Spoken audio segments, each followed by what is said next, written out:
What can we do about this downright scary situation? For one thing, we need a very different concept of money. It's time more people ask themselves and their governments 4 simple questions. Around the world, governments borrow money at interest from private banks. Government debt is a major component of total debt, and servicing that debt takes a big chunk of our taxes. Now we know that banks simply create the money they lend, and that governments have given them permission to do this. So the first question is, why do governments choose to borrow money from private banks at interest when government could create all the interest-free money it needs itself? And the second big question is, why create money as debt at all? Why not create money that circulates permanently and doesn't have to be perpetually reborrowed at interest in order to exist? The third question, how can a money system that can only function with perpetually accelerating growth be used to build a sustainable economy? Isn't it logical that perpetually accelerating growth and sustainability are incompatible? And finally, what is it about our current system that makes it totally dependent on perpetual growth? What needs to be changed to allow the creation of a sustainable economy? At one time, charging any interest on a loan was called usury and was subject to severe penalties, including death. Every major religion forbade usury. Most of the arguments made against the practice were moral. It was held that money's only legitimate purpose was to facilitate the exchange of real goods and services. Any form of making money from simply having money was regarded as the act of a parasite or of a thief. However, as the credit needs of commerce increased, the moral arguments eventually gave way to the argument that lending involves risk and loss of opportunity to the lender, and therefore attempting to make a profit from lending is justified. Today, these notions seem quaint. Today, the idea of making money from money is held as an ideal to strive for. Why work when you can get your money to work for you? However, in trying to envision a sustainable future, it's very clear that the charging of interest is both a moral and a practical problem. Imagine a society and economy that can endure for centuries because, instead of plundering its capital stores of energy, it restricts itself to present-day income. No more wood is harvested than grows in the same period. All energy is renewable: solar, gravitational, geothermal, magnetic, and whatever else we discover.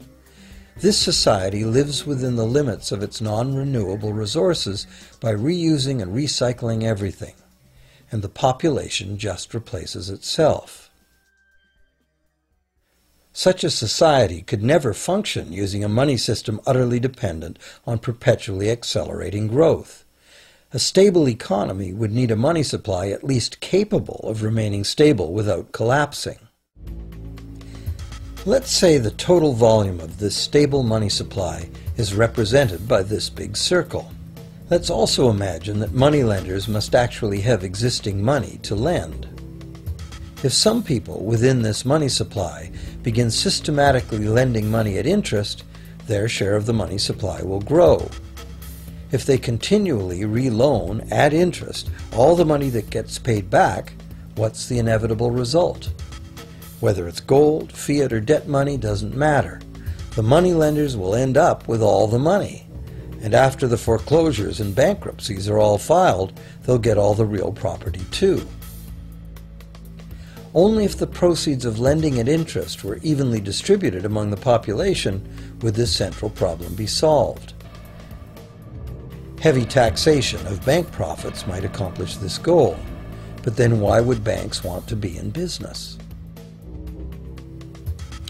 If we were ever able to free ourselves of the current situation, we could imagine banking run as a non-profit service to society, dispersing its interest earnings as a universal citizen dividend, or lending without charging interest at all.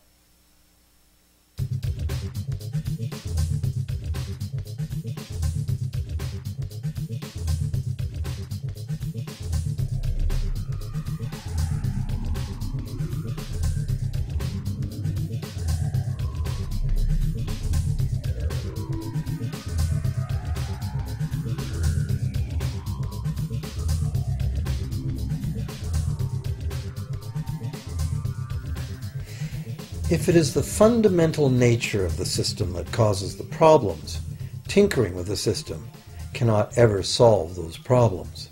The system itself must be replaced. Many monetary critics call for a return to gold-based money, claiming that gold has a long history of reliability. They ignore the many scams that can be played with gold, shaving coins, debasing the metal, cornering the market, all of which were abundantly practiced in ancient Rome and contributed to its fall. Some advocate silver, it being more abundant than gold and therefore more difficult to corner. Many question the need to bring back precious metals at all.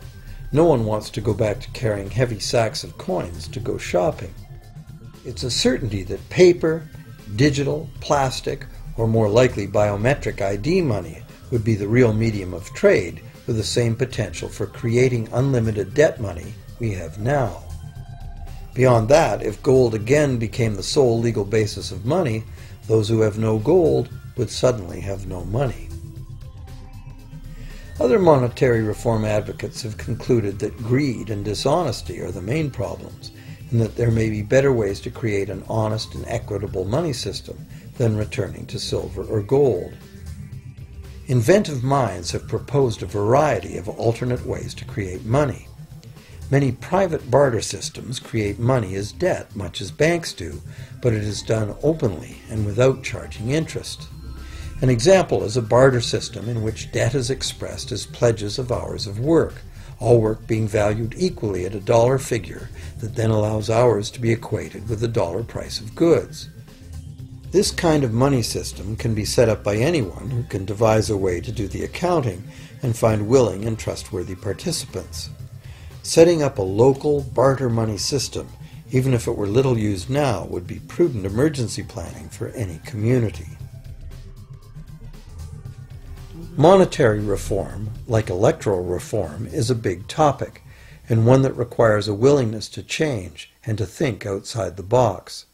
Monetary reform, again, like electoral reform, will not come easily, because the enormously powerful interests that benefit from the existing system will do their utmost to maintain their advantage. Now that we've seen that money is just an idea, and that in reality money can be whatever we make it, here's one very simple alternative monetary concept to consider. This model is based on systems that have worked in the past, in England and America, systems that were undermined and destroyed by the goldsmith bankers and their fractional reserve system.